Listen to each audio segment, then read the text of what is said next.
ન્યૂઝમાં આપનું સ્વાગત છે। વડોદરાના અક્ષર ચોકથી અટલાદરા બ્રિજ નીચે પાણીની મુખ્ય લાઇનમાં ભંગાણ થતા લાખો લીટર પાણીનું વેડફાટ। વડોદરા શહેરના અક્ષર ચોકથી અટલાદરા તરફ જતા માર્ગ પર આવેલા બ્રિજ નીચે પીવાના પાણીની મુખ્ય લાઇનમાં અચાનક ભંગાણ સર્જાતા લાખો લીટર શુદ્ધ પાણીનો વેડફાટ થયો છે। આ ઘટનાને પગલે મુખ્ય માર્ગ પર પાણીની રેલમછેલ જોવા મળી હતી, જેના કારણે વાહન વ્યવહાર પ્રભાવિત થયો હતો અને સ્થાનિક રાહદારીઓને ભારે હાલાકીનો સામનો કરવો પડ્યો હતો। આ મહાકાય લાઇનમાં સર્જાયેલા ભંગાણને પરિણામે આસપાસના અનેક વિસ્તારોમાં પાણીનો પુરવઠો સંપૂર્ણપણે ખોરવાઈ ગયો છે।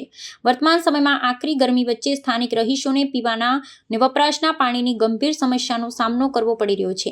લાખો લીટર અમૂલ્ય જળ સંપત્તિ સડકો પર વહી જતા વહીવટી તંત્રની મેન્ટેનન્સ કામગીરી અને જાળવણી વ્યવસ્થા સામે નાગરિકોમાં અનેક સવાલો ઉભા થયા છે। આ ગંભીર પરિસ્થિતિને ધ્યાનમાં રાખી સ્થાનિક નાગરિકો અને સામાજિક આગેવાનો દ્વારા વડોદરા મહાનગરપાલિકા પાસે યુદ્ધના ધોરણે સમારકામ કરવાની ઉગ્ર માંગ કરવામાં આવી છે। લોકોએ આક્રોશ વ્યક્ત કરતા જણાવ્યું છે કે જો સત્વરે આ ભંગાણનું રિપેરિંગ કાર્ય પૂર્ણ કરવામાં નહીં આવે તો આગામી દિવસોમાં વિસ્તારમાં જળ સંકટ વધુ ઘેરી કટોકટીમાં પરિવર્તિત થઈ શકે છે।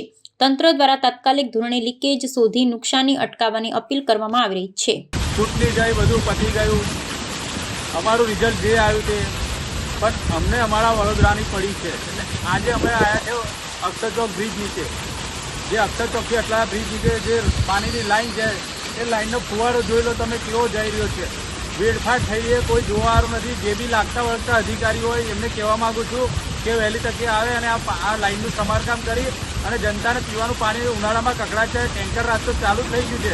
આ પાણીનો વેડફાટ થઈ રહ્યો છે એને વહેલી તકે આવીને બંધ કરે અને લોકોના ઘર સુધી પાણી પહોંચાડે, નહીં તો પાણી ચોખ્ખું પીવાનું પાણી તો મળતું જ નથી અને આવો વેડફાટ થઈ રહ્યો છે। વહેલી તકે આવીને એનું નિરાકરણ લાવે।